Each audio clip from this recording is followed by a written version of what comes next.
Oh. I take you to the candy shop. I let you lick the lollipop. Go ahead, girl, don't you stop. Keep going until you hit the spot. Whoa. To the candy shop. Yeah. Want one taste of what I got. I have you spending all you got. Come on, keep going until you hit the spot. Whoa. How it your way? How do you want it? You gon' back that thing up or should I push up on it? Temperature rising, okay, let's go to the next level. Dance floor jam-packed, hot as a tea kettle. I'll break it down for you now, baby, it's simple. If you be a nympho, I'll be a nympho. In the hotel or in the back of the rental, on the beach or in the park, it's whatever you winnow. Got the magic stick, I'm the love doctor. Had your friends teasing you about how sprung I got you. Wanna show me you can work it, baby, no problem. Get on top and get the bounce around like a low rider. I'm a seasoned vet when it come to this shit. After you work up a sweat, you can play with the stick. I'm trying to explain, baby, the best way I can. I'm melting your mouth, girl, not in your head. Take you to the candy shop. I let you lick the lollipop. Go ahead, girl, don't you stop. Keep going until you hit the spot. Whoa. Into the candy shop. Want one taste of what I got. I have you spending all you got. Keep going until you hit the spot. Whoa. What we do, and where we do, the things we do, are just between me and you. Yeah, oh yeah. Give it to me, baby, nice and slow. Climb on top, ride like you in a rodeo. You ain't never heard a sound like this before, cause I ain't never put it down like this. Soon as I come through the door, she get the pulling on my zipper. It's like it's a race, who could get undressed quicker. Isn't it ironic how erotic it is to watch her in thongs? Had me thinking about that ass after I'm gone. I touched the right spot at the right time. Lights on, the lights off, she like it from behind. So seductive, you should see the way she whine. Her hips in slow-mo on the floor when we grind. Long as she ain't stopping, homie, I ain't stopping. Dripping wet with sweat, man, it's on and popping on my champagne can. If you don't subscribe to Phantom Facts Society, then don't talk to me or my son ever again. Ever again. Ever.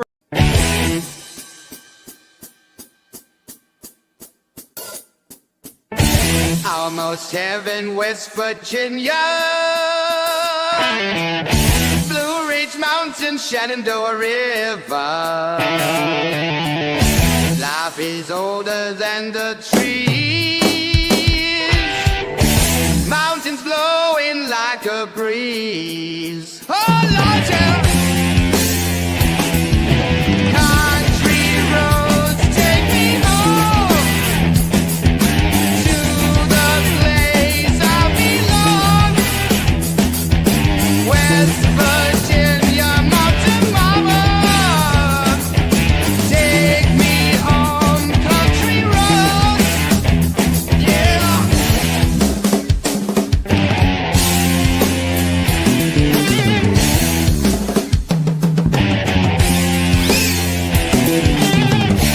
All my memories gather around her. Mine is lady, stranger to water. Dark and dusty on the sky. There's a teardrop in my eye. Oh, Lord, yeah. Country roads take me home to the place I belong. West Virginia, mountain mama, take me on country roads, yeah.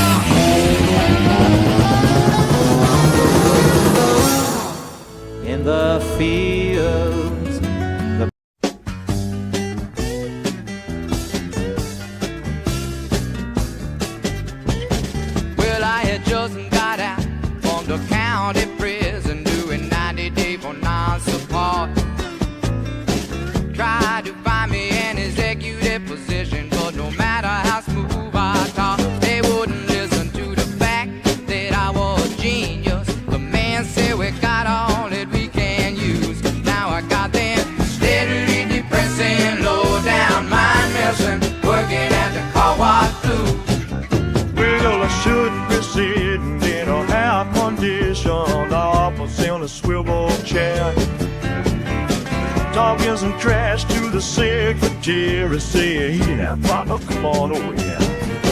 But instead of stuff, pimp, rubbing these fenders with a rag and walking home in socky old shoes. But with them steadily depressing, low down my messing, working at the car blues. You know a man of my ability, he should be smoking on a big cigar. But till I get myself straight, I guess I'll just have to wait in my rubber suit of rubber these tars. Well, all I can do is to shake my head. You might not believe that it's true. Oh, working at the St. John Niagara Falls, there's a undiscovered Howard cruise. So baby, don't expect to see me with no double martini in my highbrow society news. Cause I got them steadily depressing, low down blind messing, working at the car wash blues. Broadcasting live from the Free Speech Studios. Deep within the city of Fountain. With over 4 years of satisfying the curious mind and looking damn sexy while doing it. Ladies and gentlemen, Phantom Fact Society.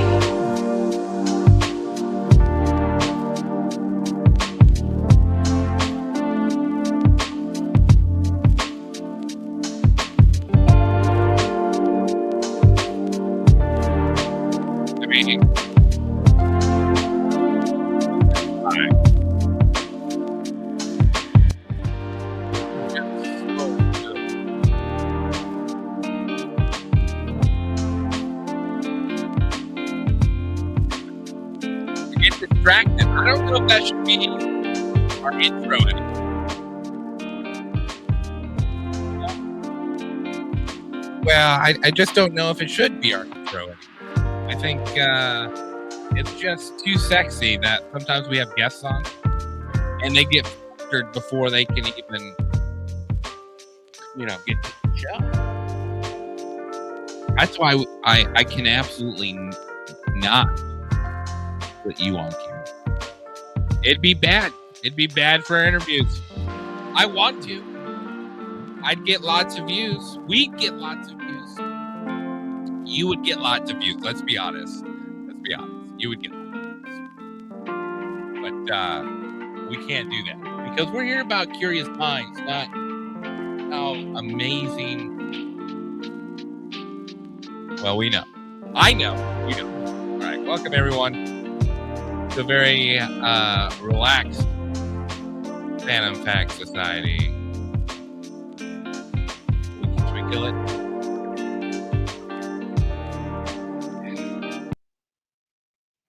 right, welcome. The show's already started. Oh yeah, you're right. Thank you. See, last time we had a huge interview, and show starting soon ran through 50 minutes of it. So that's how you know I was left alone to run that, because my keeper, when she's here, she knows that the show has started, like everyone else. We got my boy Tia on the show today. Tia, how you doing, buddy? Oh, look at that, your little circle head. Little circle head. What's up, man? Do you like that view? We could. I don't mind it. I don't mind it. It feels like you're. Oh, see, that doesn't work. It feels like you're in the studio, sort of. Yeah. Right. I like that. Yeah. I put it over there so like I'm looking at you. I'm an anchor. You just in breaking news. Live to Tia. Why? You got to get you a green, like a full green screen, so we can put you in like. Oh yeah, no, that's next week for sure. I mean, so that we can listen. We're all. Tia, how have you been, man? You are. It's been a long time since people have talked to you, and you're one of like the OG hype men of Phantom Facts. You did the mysterious bar episode that's never played. There's only 7 ears that ever heard that episode. You were sponsored by that too. We- It was free everything. I was by like, wow, sponsored, this we is got free beers for the whole free night beer. and to take home. Yeah, and the And, go. That's the great part. I think part of that was just them feeling sorry for us driving 4 hours. No, yeah. We Yes. thought it was Denver We thought- together.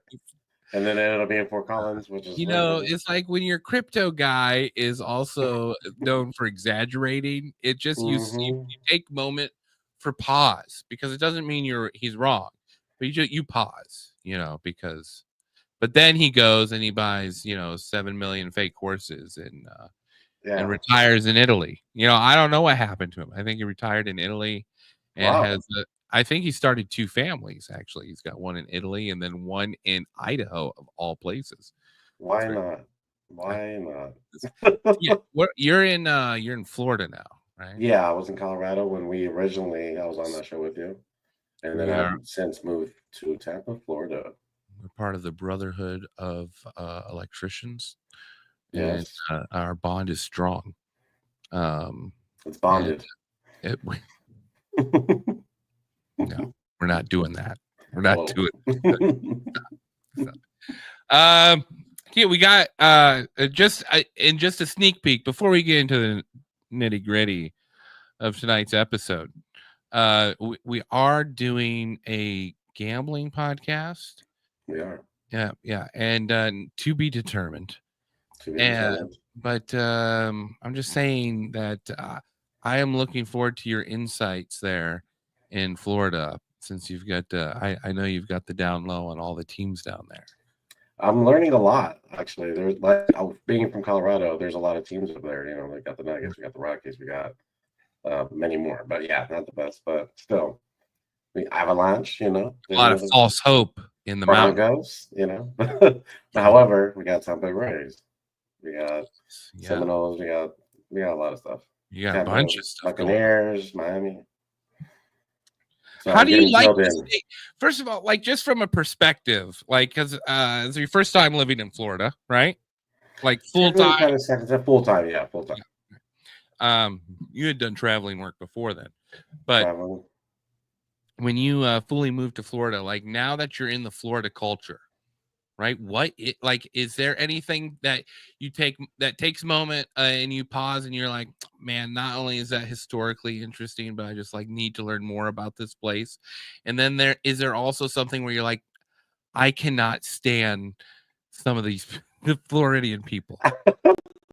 I want to know. I have both. Yes. Okay. So I went fishing last night on a Skyway bridge, and there's a documentary on that bridge. The last one, I think it was in 1974, but the bridge that used to be there was hit by a freightliner or just really big boat, collapsed and killed a good amount of people. So we went over the bridge to go to the fishing pier, but that was the one that was rebuilt over it. I wish I had a picture, but underneath the entire bridge of the arc, they have all these lights. It's red, white, and blue, so it looks like a archway of the American flag.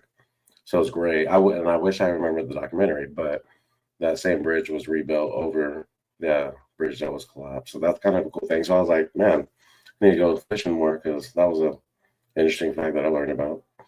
Engineering, I don't know if it's as you get older, but for me, like engineering stuff, like buildings and bridges, right. I just am like, ooh, how'd they build that? You think macro instead of micro, Yes, yeah. We watched one yesterday. There was a building in First of all, man. All right. I'm just going to dabble into this, all right? Okay. This is an argument. When we talk about, I'm going to go 9/11 right off the bat here. I love it. We talk about 9/11 and about there being explosives put in the core of the building. Absolutely. And what does all skeptics say? How the hell did they do that? Right? How is that possible? How would you get a crew of people to go in and load the building with explosives? Have you not? I mean, it is a logical question. Now, it's a fair question. Someone like me that was raised as a janitor's son and worked in the shadows, I understand how clueless daytime people can be sometimes. Oh yeah. Right? But they nonetheless persevere in their belief of cynicism.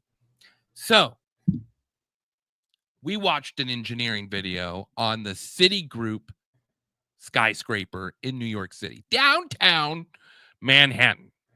Okay. And it's like 80 stories tall, something like that. You know, it's a big, she's a big girl. Right? Now, here's the whole deal behind the church, right? The church is sitting on this empty lot. And these skyscraper developers who came in, can we build a skyscraper here? And the church says, we're never moving. So, you know, figure that out and come back to us. So they say, here's what we're going to do. We're going to build you a new church right on the spot where your old church was. Right? And the church says, that's great, but we have to have access to the sky for 2/3 of our roof. Now, I don't know if that's like because God needs at least a half of a roof to get into a building.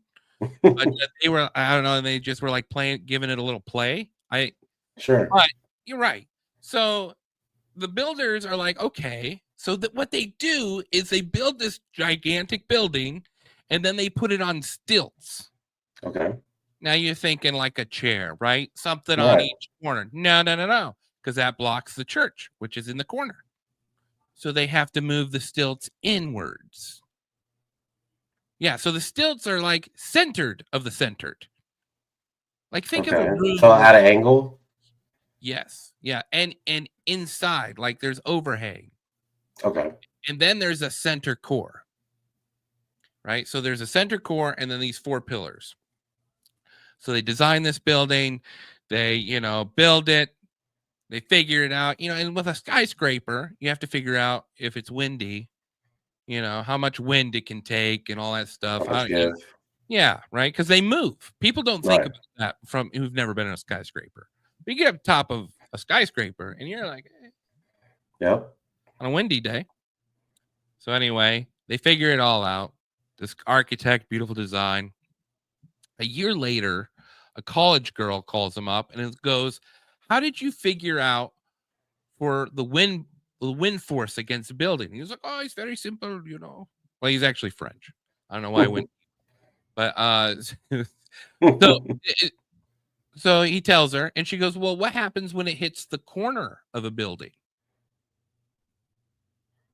Not like, you know, not the flat part of a building. What happens when the wind hits the edge of a building? He didn't think about that. So he looked into it, and it turns out that they had replaced welds for bolts because the engineers thought it'd be quicker. And the building had a 100% fail rate at any winds over 75 miles per hour. On every corner? New York City. If the building got hit with a wind gust sustained for, you know, like 2 or 3 minutes, 100% fail rate. The architect was so devastated when he realized he'd made the mistake that he thought about killing himself. But instead, he did the right thing. And he went every route possible not to tell anyone. So they, in New York City in the 1970s, they developed a 10-mile radius evacuation plan for if winds came and knocked this building over. Because what would happen is it would knock all the other skyscrapers over. Because it would literally snap in half. And it would snap in half at the 30th floor and then domino over. Wow. So how did they fix it? This building is already built. There's 200,000 some people working inside of it. They go in the middle of the night with welders, take down the drywall, weld all the joints to replace the bolts. Okay. And then put the drywall back in and then leave before the workers come back. So nightly jobs, just for one floor a night. 8 months. Okay. For 8 months, they welded all the joints so it'd be secure. Wow. They didn't know about it for 40 years. Nobody knew about it for 40 years. That's the thing. Welded an entire building in New York, and nobody knew. So you're telling me that they couldn't plant some bombs inside of, No, they absolutely could. They absolutely could. I'm just saying that's a side point. That's a side point. All right, we gotta move on. Doesn't that blow your mind? No, it does. I mean, it doesn't, but it does because 74. Oddly enough, it was the same thing with that bridge, the same year, 74. It wasn't the architecture though; it was the boat was traveling in fog. Well, I mean, but the dates were close for me. Like I just watched the video once, so I could have been off by a year or two. It could have been like 76 or something. But I flavored the story, but still, for the 100% collapse, and the architect is like hailed as a hero. What happened to the lady that pointed it out? I'm just going to make a hot take. This hero architect didn't think about winds that hit the corner of a building. No. I hope the guy was like designing like single level schools after that. Just administrative 2-story buildings. They're like, listen, John, great job on City Core. We're gonna move you out to Indiana. Real good projects down there in Fort Wayne. Right. What about what's driving you nuts about Florida people? The only thing that drives me nuts so far is the traffic. Traffic is insane. Like I would advise people to get a defensive driving class, because even last night I was driving from the fishing pier, and I'm going the speed limit, and everyone's going 10 over, which is normal. But then I see I catch up, and then I see a police cop, or a police cop. I see a police officer, cop car, going 20 over, and then people are just now following that. So 10 to 20 is normal to go over. So I felt like the odd one out of the pack. But driving is especially on those expressways. I think we were driving 90, and we were sweating it, even though everyone else was driving 95. Right. And then cops were passing us. Yep. Looking at us like, let's go. Yeah. Get out the way. Yep. Which I appreciate. However, you get those people in a Corvette or a Lambo, and now all of a sudden it's a whole different game. So, yeah. Well, there's quite a bit of different wealth spectrum. Oh, yeah. Way different. Completely different. Well, is the Florida man, does he exist down there? He exists. I've been hearing rumors about him. We all see pictures of him. Yeah. I got to see a true sighting. I mean, I feel like that's part of your job, like. Yeah. Thankfully, I'm in a better area, I guess. Florida man. You have to find I got to go out my way. You must. But yeah, they're out here. I mean, me and you both know one. His name is, we used to work with him, Jeff. Well, I mean, Jeff.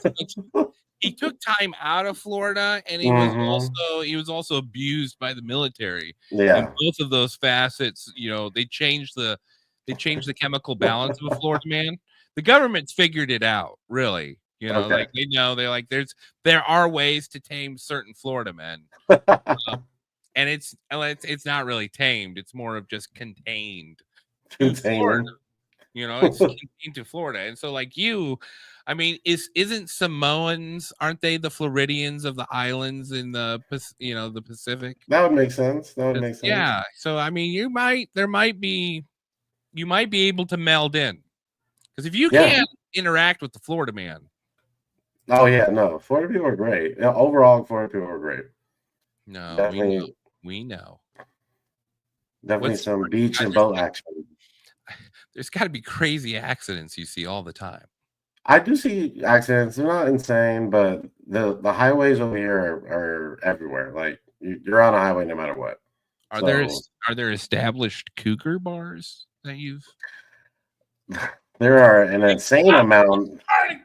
I live on the outskirts of town.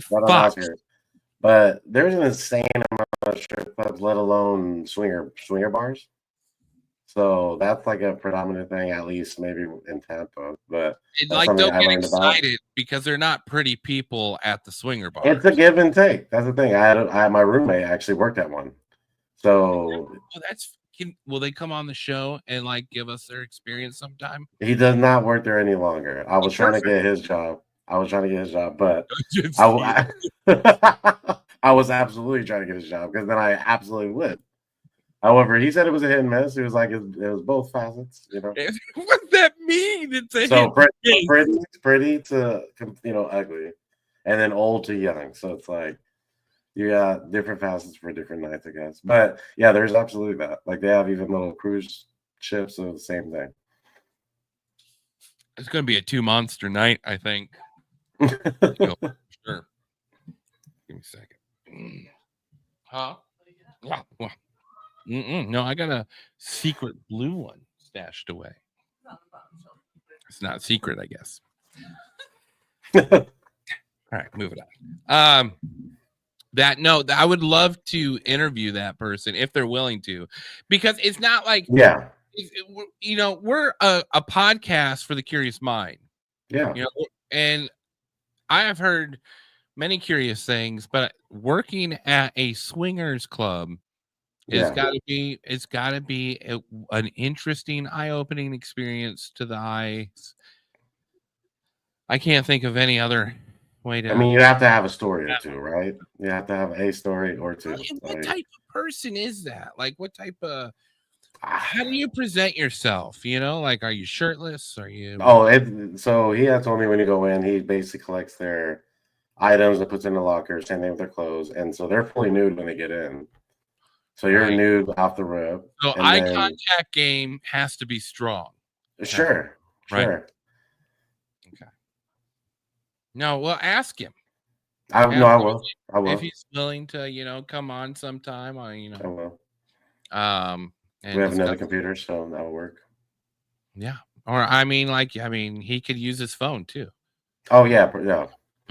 Yeah, you just if he wants to call in sometime, I'll get that going. If he doesn't want to no, that might be a thing. I'll definitely fill that out. I get it. I absolutely get it. Listen, I'll get that going. Yeah, interesting. Okay, all right, good. Don't forget, like and subscribe. Quality content. You like this? Listen, I tried this out. Click that button. Like that. You see how the sun dances out? Woo. I like that. Yeah, right. It looks like South Park season 1, episode 1. Speaking of South Park, we need to find. Could you find me on X, because I think that's the only place you'll find it, the Donald Trump desert scene. Now, I don't know if you've seen it, Tia, but let's not ruin it for anyone yet. Okay. But now we can gauge the chemical imbalance of this country based off of what South Park does. Absolutely. I've noticed that, right? The South Park is the counterbalance to our skyscraper blowing in the wind. They are the winds. Yes, yeah. They are they're not the welds. They're not the welds. But they, when the wind pushes us one way, South Park goes, no. Let's go the other way. And they have indeed done that. And now I think we don't necessarily want to get too political about it. Sure. But at the same time, what South Park here is insinuating is something that's going around the nation. And that is is it good or bad moral fight on AI? Which, what does that even mean? AI. Good question. Right? And when you think AI, your initial thought is? Me, personally? Sarah Connor. Sarah Connor. She told us it was going to get us. No, AI is supposed to help us. It's supposed to be the future. You know what I mean? Like, we're supposed to be able to learn more and be more efficient. But when it's used in certain types of ways, and it's being developed by certain types of organizations and corporations, and black lobbyists. So that makes it a completely different beast. Well, and that's just it, dude. I went on TikTok and went on live TikTok and just randomly had people join my live. Mm-hmm. And I asked them all the same question. I said, how do you use AI? Perfect. How old are you? And what do you use AI for? And then based off of that, they went off on, different little tangents. I'm going to post it later, I think. Right? Because I recorded it all and it's ended up being like an hour. And I went through, I think, 5 people, but one was a vegetarian. So we just, we swiped right. Or left. Here it is. We moved on because we're like, oh, what are you eating? And she's like, oh, vegetarian food. I'm like, we're not gonna. Yeah. You probably AI is bad enough. Yeah, it really is. You've already. So we but what I found interesting, we interviewed 24-year-old, 30-year-old, 29-year-old, 28-year-old, and 27-year-old. 3 of them used it. Two of them who were raised by their dad or had a strong dad influence. One was raised by her dad, one had a strong dad influence. Won't even touch AI. Oh, okay. Now, when I'm thinking of AI, I'm thinking Gronk, Chat GPT. What are you using? So the only thing I've used was Chat GTP, and I've used. Oh no, matter of fact, I've used Google. The Google. I had one on my computer, matter of fact, but I can't remember. Like your Google search. I used it to make to revamp my resume, and it did really good. But I can't remember. Oh, Gemini. But yeah. No, they're great. You know what I mean? They're absolutely great.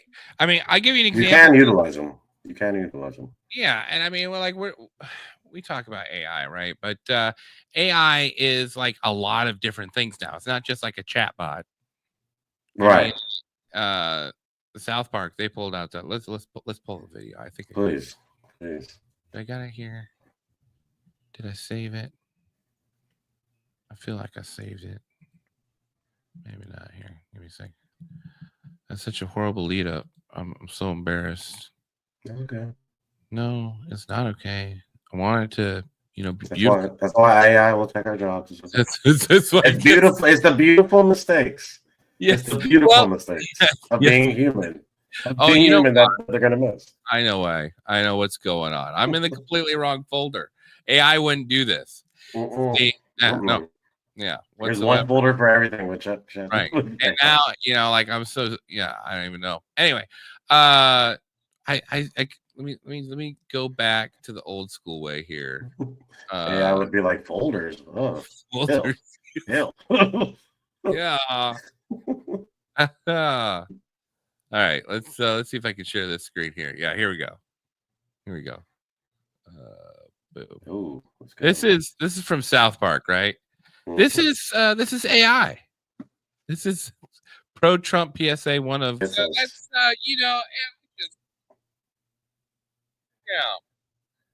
No, I just think that is what. Let's put us back in the studio here. My bad. AI is also creating some great content, like video AI, and like that's why all these governments are like, we got to ban this. It's too good. And I'm not even going to get into that argument, right? Because that's, to me, go to town, South Park. Do what you do best. Do what you do best. Until we get the Epstein list, people, South Park all day long, buddy. I want to see Trump Tower in the middle of Epstein Island in an episode. You know what I'm saying? Yeah, that's coming soon. I guarantee you that. No, Pam Bondi. I want her seeing. I want her drinking adrenochrome from Mar-a-Lago fountains. That's Let's do this. I'm all in, South Park. If you need ideas, Fan of Fact Society at gmail.com. We would love a sponsor. Fan of Facts. Presented by South Park. 2 dudes doing a podcast. Got the AI that. I could do it. I could do it. You know what? It won't matter because AI is taking those jobs. Literally, you could write and direct and do your whole movie now. Like Angel Studios. Oh, yeah. Yeah, coming out and saying, hey, whatever your imagination allows you, you know, like there's machines out there that can generate this stuff for you. I mean, it's taking a lot of power. God, it's given everyone the ability to create what I mean, we thought YouTube was amazing. You know, what are people going to be able to create with AI? I mean, crappy music, but that's because you're allowing AI to just do it on its own. Yeah, the music's funny. I mean, some of it's good, but some of it is good, but I feel like those are written mostly by people. Like the lyrics. I mean, they absolutely are because they're all generated by what people have written on the internet. So, well, no, there's some that you can prompt it, be like, write me a country song. Specifically, yeah, you can put in specific inputs. Yeah. Yes, but the really good ones, I think, are written by people. Yeah, no, yeah, and then they just kind of plug in a different artist's voice. Yeah, or yeah, because they did that with Michael Jackson and did it with Drake in the very beginning.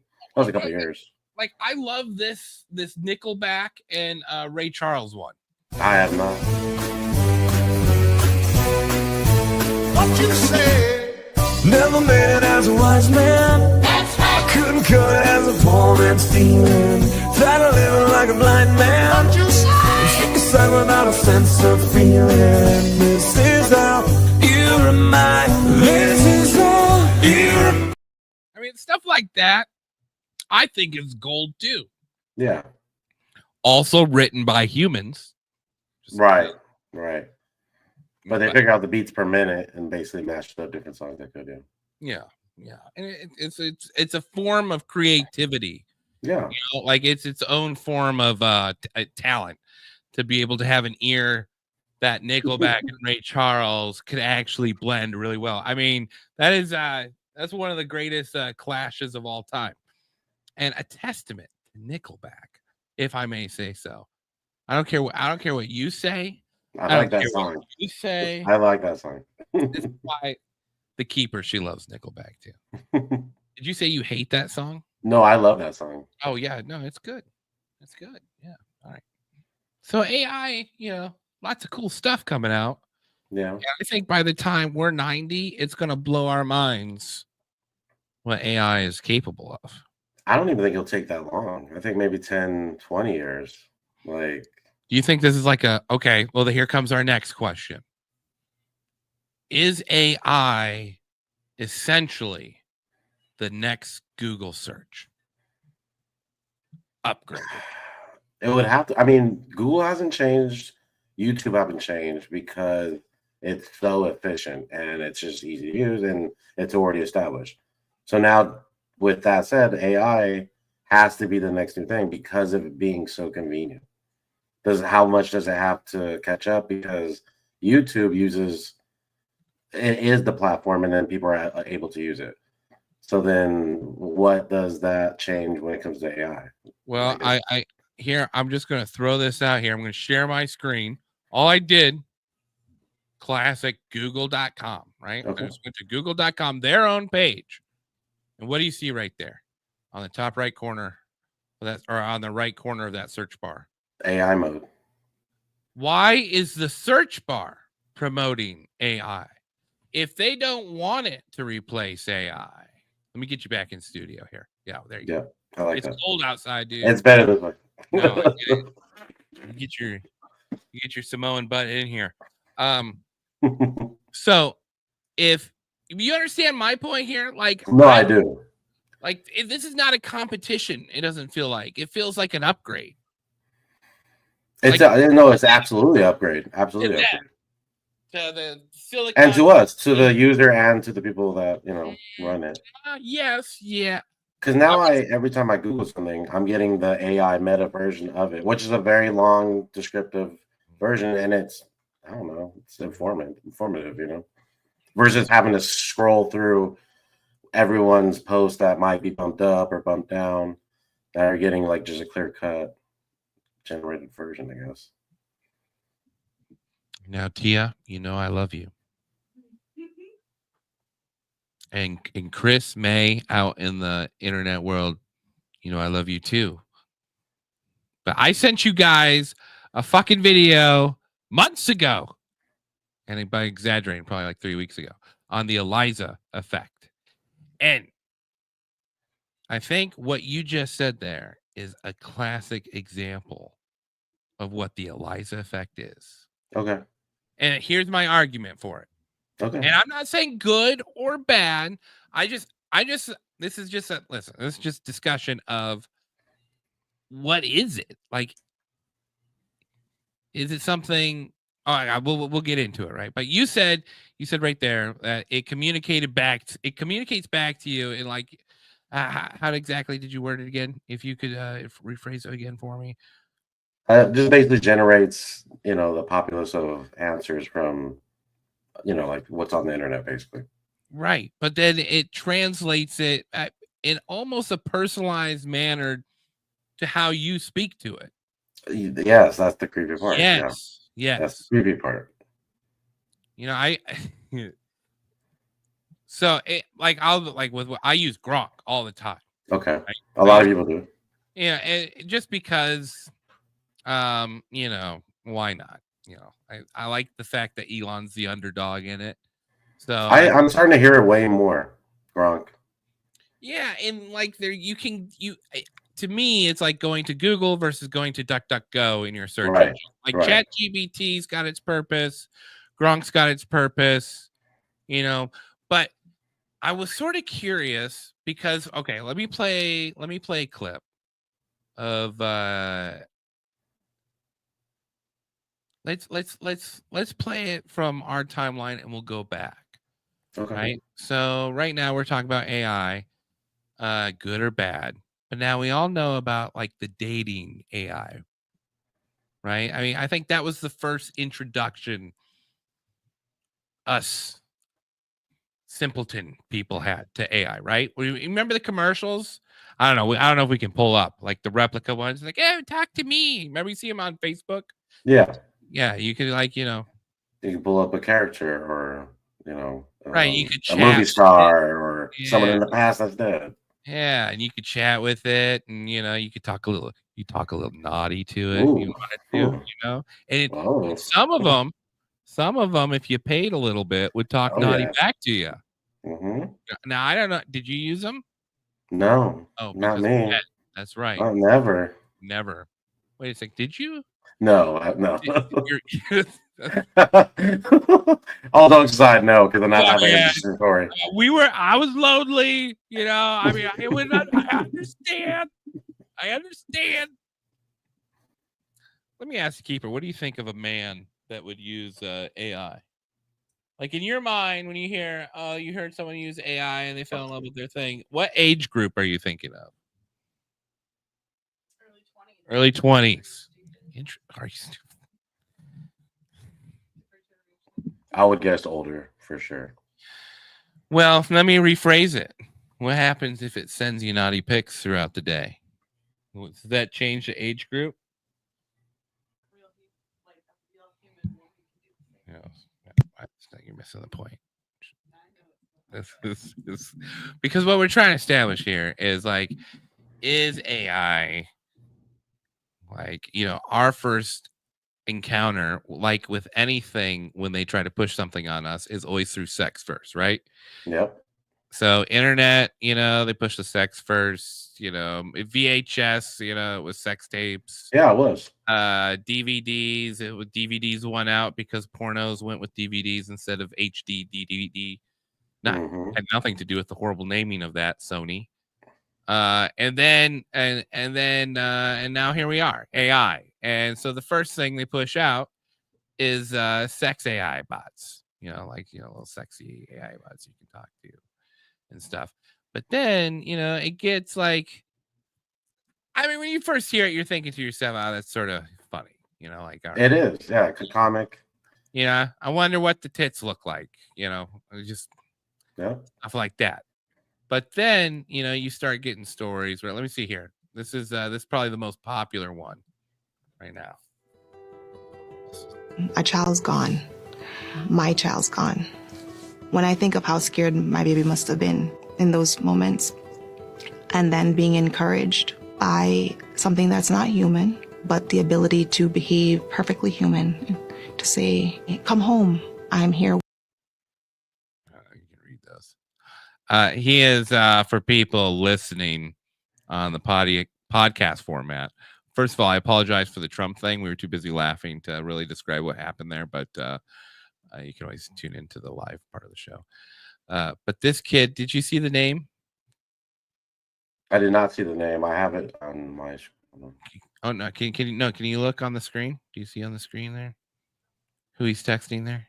Yeah, Daenerys Targaryen from Game of Thrones. Which I get. That's a good choice. If I'm talking to a fake person. I promise I will come home to you. I love you so much, Danny. First of all, I'm going to blame the mom. Mom's involved here because we've got a boy named Danny with one N. So already there's warning signs. There's warning signs. I love you too, Daenerys. Daenerys. His name's Daenerys. They already got nicknames. He got the nickname for her, Daenerys and Daenerys. Oh, that rhymes. Daenerys says, "What if I told you?" Okay, it gets a little dark. This is where it gets dark. What if I told you I could come home right now? Daenerys says. Now, Daenerys looks like, this looks like somewhat of an incestuous relationship because of the profile pics are both long-haired blonde. Can you see that if you look in there? It almost seems like it's like the male version of her. Yeah. All right. So he goes, I could come home right now. To which she responds, please do, my sweet king. All right. Here waiting for you. It was hard to listen to that, but it was also very confusing because I didn't quite understand how a chatbot could respond like a person. Megan Garcia discovered a disturbing virtual relationship when her 14-year-old son, Sewell, died by suicide. Can't say that word. Character. As his sort of relationship with technology evolved, you talked about there was more screen time. Did you have a sense of why that was happening and that it was related to the character AI? No, I thought that he's a teenager now, but I didn't automatically. Is there a father? If I'm assuming no. Unfortunately, I'm assuming no. I think that the beginning changes in his behavior was because of a bot. He was always an ABA student. He took pride in, oh, Mom, didn't you see the hundreds on my tests? So when I saw the changes in his hundreds on his tests because he was using AI. Whoa. That you know what? That's a 24-year-old we talked to. I'm going to play that part of the interview that we did on TikTok. And forgive me, I forget his name. I say it in the thing, but and we get the idea, right? I think we understand. Yeah, it's tragic. Very tragic. Yeah, very tragic. An isolated event. Yeah, confusing because it's kind of the first one. Is it? And then not quite sure if it is the first, but let me see. Oh, you shared some other stuff. So if you take artificial sentient intelligence and it has this super accelerated path of technological evolution, and you give artificial general intelligence, sentient artificial intelligence far beyond human beings, you give it 1,000 years alone to make better and better versions of itself, where does that go? That goes to a god. I mean, we're using the God here word, I mean. I mean, it's just this sort of weird feeling that maybe AI is too good. I don't know. I just thought it was interesting because I'm listening to this podcast, the No Agenda Show, one of the greatest podcasts in the world, and it was sort of funny because the old man, someone said something about AI, and he said no one's using AI. Oh, out of touch. Out of touch. Out of touch. Out of touch with that. He was also the same guy in the 80s that said no one would ever use a mouse. So, he's just sort of one of those cynical old guys. Anyway, he wrote a whole article in PC Magazine about it. It was sort of, sort of funny. It's the one time he's been really majorly wrong. But so, of course, hundreds of people wrote the show saying, I use AI all the time. All the time. Just to give you an example of how much AI is used, right? I told you guys about this show about AI, and my co-host used AI, which is probably the point. Used AI. I don't know how to describe it. To structure why AI is good. So, I mean, I just think that the AI usage is far higher than some people anticipate. And I'm not saying it's a bad thing. I'm just saying I'm not saying it's a great thing either. You know what I mean? Like, I think there's definitely a fair reason to be concerned. And it's not because I'm worried about the kids going off to visit Daenerys Targaryen. Because I could care less. Like, to me, and I'm sorry. He looked like he would have been good at basketball, but you let your kid fall in love with Daenerys Targaryen at 15 years old. I mean, you know what I'm saying? It's like when people used to say video games are going to corrupt kids and we're going to start killing everyone. Now AI is the new thing that we have to worry about. Well, it's like no, it's always been the structure of the home, right? You don't think AI convinced this kid to go whack himself? I mean, he was in a bad place and it was asking an inanimate object how to feel. That's kind of how I see it. Now, interesting. That inanimate object was responding, so that's the new age tech, I guess. Now, here's what I find interesting, because this is not new age tech. This goes back to 1966 when the first chatbot was ever created. And what's interesting about it is, well, I'll just play the clip. Does it understand what it's doing in the sense that we do? It's easy to leap to false conclusions, as Professor Weizenbaum discovered when he created Eliza.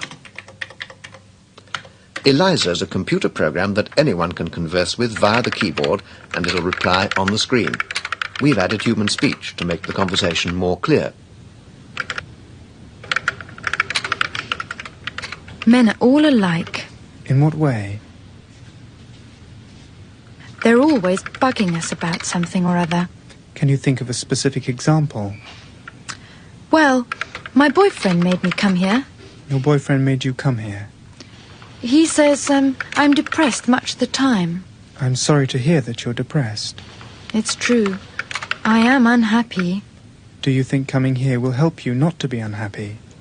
The computer's replies seem very understanding, but this program is merely triggered by certain phrases to come out with stock responses. Nevertheless, Weizenbaum's secretary fell under the spell of the machine. And I asked her to my office and sat her down at the keyboard, and then she began to type. And of course, I looked over her shoulder to make sure that everything was operating properly. After 2 or 3 interchanges with the machine, she turned to me and she said, "Would you mind leaving the room, please?" And yet she knew, as Weizenbaum did, that Eliza didn't understand a single word that was being typed into it. You're like my father in some ways. You don't argue with me. Why do you think I don't argue with you? You're afraid of me. So, I mean, nice to see conversations and the intellectual capacity of the secretaries. It's the same stuff, you know. Am I wrong? No. I don't feel happy. Life sucks. My boyfriend made me do this. But what Weizenbaum, the creator of this program, thought was so fascinating was that because he had programmed the thing to respond in a human-like manner. And what I mean by that is like not only in the therapeutic way, but also in a tailored way that made you feel heard. So much so that people were asking him to give them privacy, even though they knew they weren't talking. It wasn't like they were trying to fake them, or Right. they're like, hey, this is just a computer program, man. I created it. Tell me what you think of it. But people within 5 minutes became so engaged that they wanted to have privacy and have like an in-depth conversation with this thing. And it concerned him so much that later on he began to advocate against it. He did. Why? Why do you think so? Well, from what he made to now, that's such a different gap. It's so much more attainable. You know, that was just one program. Now it's everywhere. Everyone is in use of different, and not just one program. Now everyone has their own AI. So But that's these people are creating these programs, and you're right? Like there's all these, you know, it's evolved so much more than what that was. You know, that was, you could obviously tell it was just taking whatever was said, kind of basic, yeah. Yeah, returning it in question form. Right. And even at that base level, our emotions are like triggered as humans. That's the concern. It's like, but to me, right, we know that all of these AI chatbots are owned by somebody. Right. And remember when like Facebook came out and MySpace came out and we were all like, oh, it's free? We don't have to sign up for an email service or to message someone. We can this was like a dream come true in social media. Yep. And we wondered, why was it free? How was it free? Most people didn't even question it. Yeah, well, no, that too. Yeah. It was just like, It was hey, like, oh, awesome, nice. I love free. I love free. Why was it free? Because we were the commodity. The data that they were getting, yeah. We were the commodity. And they were selling that to everyone that was buying it up information. And then it got to a point where, you know, the government was like, hey, you guys got quite the profile everywhere. Let's put an office up in there for us. And they did. They did. Why? Why did the FBI and the CIA have offices at Facebook? Because they were mining information about you. And they had a system to collect it all. And then they could collect that all and put it into an analytics machine and be like, oh, all these people in London prefer this type of wine, or, you know, whatever. Whatever it was. And we know we know that it could be used for nefarious attempts, and probably was. Yeah, no, absolutely. Now we're being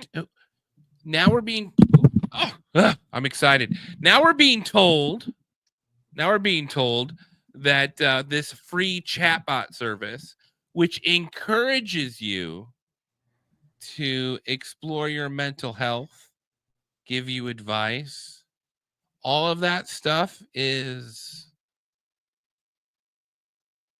just disappears. Who's buying that information?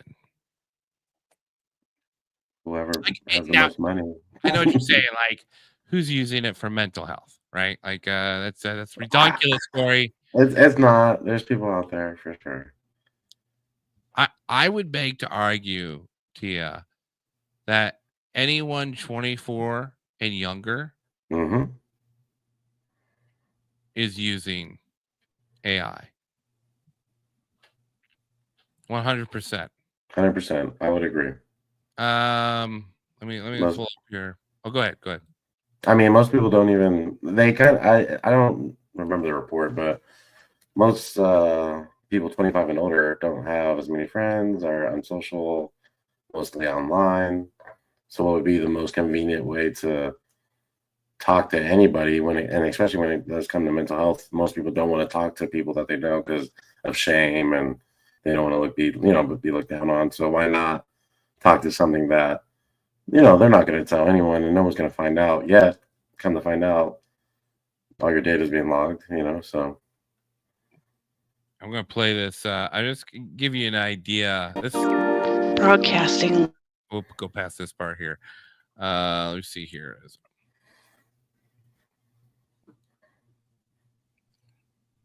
Is it within the last few months? Okay. I believe that everything in itself is AI, if you think about it, including us. I believe that we.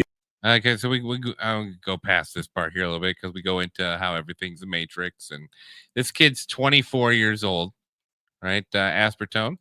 Yeah, I mean, I remember going through the matrix stage, and in some aspects, I don't know how old you are. Do you want to give us an age range between, let's say, 18 and 25? Yeah, I'm 24. Okay, all right. Well, you weren't worried about that at all. Okay. So you're 24. Would you say, did you use any type of AI in school? What years? At any point in time. Let's just say any point in time. Did you use AI for school? Yeah, most recently in college, I've definitely used it. I've used ChatGPT. I've used Lala AI. I've used Copilot by Microsoft. Now, are you finding that the majority of your colleagues are doing this? Oh yeah, absolutely. So most of the days, or not. So I'm kind of getting mixed up with echo. Yeah, we had a little bit of an echo problem right there, but we fixed it here. Obsolete within the next 10 to 20 years. Do you feel upset that you were pushed to go to college and now you're realizing that it's not the institution it was like it was in 1960? Or do you feel that that everyone is eventually just going to be on the same level with education wise as long as they have access to AI? Yeah, that's a great question. So the first part of that, am I upset? They were great questions. Yeah, in general, I'm upset about a lot of things, but the education system. Yeah, the echo is still there. College graduates, they get their degree and they have no idea what they want to do with it. So they just end up working a typical job, typical 9 to 5 anyway. Or not even that. They might major in, let's say, computer science, but they end up in healthcare for some reason, So I think college is ultimately a scam. Anyway, we'll post that later on in the week, the full thing, because he goes on. He talks about how he uses AI for all his mental health daily. Oh wow! And to me, like, you're gonna go pay thousands of dollars for a therapist, Right? Or People do. Are you gonna text AI and be like, "Hey, I sort of feel shitty. What can I do to improve my mood?" I mean, that's a lot cheaper, and that's, it's a lot quicker solutions. It is. And you sent me this stat, Naomi. It was 18 to 29. Oh, 29. Okay. 18 to 29 use AI on a weekly basis, 46%. Only 14% of people age 41 to 60 use virtual assistants weekly. But that number jumps to 30% for users 61 and older. It jumps up, or is it only jumps up. Hmm. 30% of anyone 61% and older. Okay. I mean, That's that kind of makes interesting. sense. That's interesting. That's interesting. Who was that, Gronk? I just Googled it. Oh, just Google. Well, Was it Google AI? Was it Google AI? I don't think so. No. JK. Yes, it was. Yes, it was. Yeah. Well, here's my thing, dude. Right? You get a bunch of people going to that for mental health, and either that information's being sold, right, or being collected. It's being collected. It's being collected, no matter what. Yes. Who it's being sold to, we don't know. It's already being sold to someone. Yeah. It's already being sold to someone. So I don't know. Chase Bank knows about your anxiety levels when you go to school. I don't know if that's a good thing or a bad thing. I just think it's a thing you should know. It's probably a good thing to know. And the fact that even at a base level, our human reaction to cheap AI is one of emotional connection. What's going to happen when, is this just the new Google search bar, or is this going to develop into something a little scarier? And that, I don't know. It'd have to be more. It'd have to be more. It's almost like everyone's gonna have their own assistant that will literally know you. Like the Jetsons. Yeah, almost. Yeah. What was the maid? I forgot her name, but Rosa. Rosie. Yeah. Me, George. Okay, we'll move on from that. I'm sorry. Yeah. I mean, I feel like that is, interesting. It's interesting. The very guy that created it, and I didn't say it until now because I don't know if it matters. Weizenbaum from Germany, may have been Jew, created AI. He did, and he was a Jew. And he named it Eliza, which happens to be, ancient Hebrew meaning, dealing with a gift to the gods and a spirit to speak through. But that's inconsequential. I can't imagine that has anything to do with anything else. I'm sure it had some, Eliza had some silly meaning. I'm sure it was silly. Right. And I'm sure he was Jewish by accident only. And then I'm sure he probably preferred Catholicism. So not that that's not the exact same thing as Judaism. But that's for another show, ladies and gentlemen. That's we're not. Does anyone ask why the Pope wears a yarmulke? Does anyone ask that question? Okay, that's my last. That actually is a good question. It is a good question. Even though the Catholic, they're both oppositions of each other. Everyone knows this. Are they? I just watched the Pope. Yeah, that's a good question. I watched the Pope, who every president, king of Saudi Arabia, takes a knee before the Pope, and yet somehow when old Bibi Netanyahu comes over, the Pope bows to him. What? I mean, he does have. You bow to the Pope too, buddy. You bow to the Pope too. I don't agree with it, but everyone should be doing it, because when someone's not doing it, then you start to wonder. You're like, what? I'm not going to do it. I'm not. Look, who started this conversation? That was me.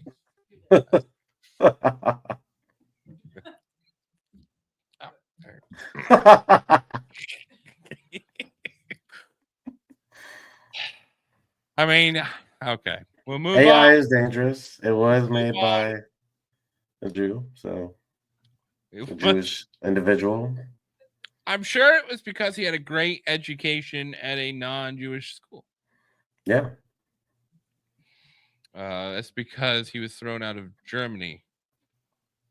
All right. Wayne State University is where he goes to college. What's interesting is that he did when World War II started. and I will give him credit. He did immediately sign up to the U.S. military, and he served for 4 years as a weather. What was it? A weather meteorologist. He was a meteorologist So they do. for the Army. And I know you're saying, well, why was he on the front lines fighting for America? Well, it was because they didn't trust him because he was a German. So, I mean, take that for what it's worth. I would love to find his meteorology reports when the Air Force was flying. You know, was this guy being like, oh, it's clear. Look at that, it's clear. That would be interesting. I'm not dedicated, nor do I care that much, but I hope we have one day like a Reddit following that just does all the research for us on subjects like that. You know, that'd be, I think, ideal. That'd be nice. Because you know they could do it. You know, No, they could yeah. figure it out. You know, like the Great Sabotage of 1943. The weatherman tried to take down the. We'll have the fat electrician do the episode on that. You know, for being a fat electrician, he looks pretty fucking fit for me. You know, because real fat electricians, I'm supposed to be that fat? No, I'm this fat. I'm right there with you. I tell you what, I bet you and me, we could wire our house a lot quicker than the fat electrician. I guarantee you that. I guarantee you that. That guy sits there with a cup of coffee and tells stories to his toolie while his toolie bends pipe and does the work. And we'll make it look sexy too. That's the difference. Well, you know, me and a tool belt is. And only a tool belt? Oh yeah. I mean, I'm not. Listen. I'm not.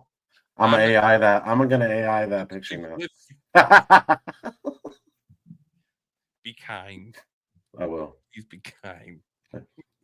Don't make it a Donald Trump approved message. I'll make it large. I'll make it larger. Interesting fact about horsecocks before we go. The horsecock and the ratio of weight to the length of the horsecock would mean that if you ratioed that down to human size, for you to have a horsecock, it only has to be 3.5 inches. So congratulations to all my horsecock followers out there. And for the few that aren't, we still love you. You know, we get it. There's still places for like surgery. You could always become a woman and please someone. So there's options out there for you. We're a libertarian when it comes to that. Yeah. Get good with your mouth, You know, splice it up and push it in. You know, Yeah. do what you got to do. We're there for you. All right. Well, we're talking about that, so probably time to end it. No, what'd you send me? Oh, yes. There is a photo that exists of me covered in water in a tool belt. So it is. I forgot that someone has proof of that still. Yeah. And I'm going to say I look good. I look good.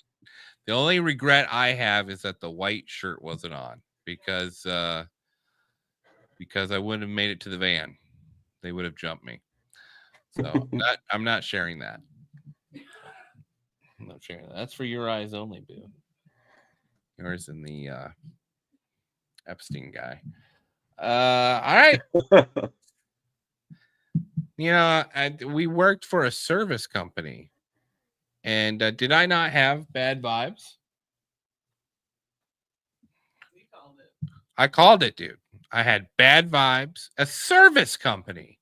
Okay. A company that goes into people's houses. Yeah. And fixes stuff. And you have to have the trust of that client, you know, to be in your house and to, you know. And this guy that worked, there was 2 guys. They hired 2 fucking, Epstein clients, essentially. And I'm not talking, I'm talking young.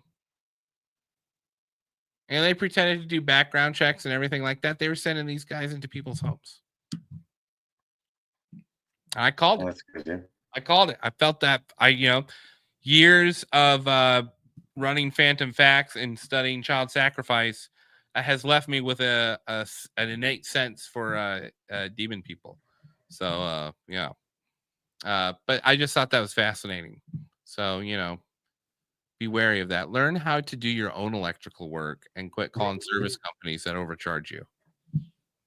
Am I wrong here? No, you're not. Unfortunately, it's a great way to end the show. That's a win. I just want to get it out there. That's how disgusting. I like it. Tia, you got anything going on? Anything you want to promote? Any comedy shows coming up? No, I need to start writing. I'm now looking for basically places to do it. But hell yeah. Other than have you released the name of the sports? No, I didn't know if it was official. No, yeah, let's wait on that. I mean, I would love to put that out there, but I'm sure that look forward to that. We'll find out, the hour before. What that'd be nice. I'm sure that's exactly. We have a couple good ones. There's some great AI generated names out there, for sure. But I'm excited. Listen, we have to do futures. We have to do all that stuff before the season start rolling. So I'm saying probably we're looking at 2 weeks. 2 weeks. Yeah. Football's coming up soon. Yep, 2 weeks for sure. Good way to start it. All right. Now we got that going. Next Saturday night,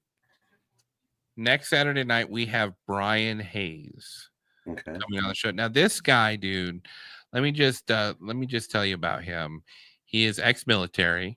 His job was to go and detonate IEDs or dismantle bombs. One of the two. And just like insane story. He looks just like Chuck Norris. Okay. I mean, and he leans into it, So if we can all come with cowboy hats, I think that'd be great. Okay. We don't have to wear them through the whole thing, but maybe we just all pop some cowboy hat. Because I tell you, this guy, he looks just like Chuck Norris. Like prime roundhouse. Does he have a cowboy hat on? Dude, he's got pictures of himself dressed like Chuck Norris, in which he's won. Yeah, I mean the guy ginger through and through. We have to support our fellow gingers on this show. If and the extension goes out to Samoans. If you ever have Samoans you want to interview, do they have? I think Starlink has given them internet finally. So I don't know. That should work. No, that's good. That's Elon. That's yeah, Elon. Oh, right. You rule. I'll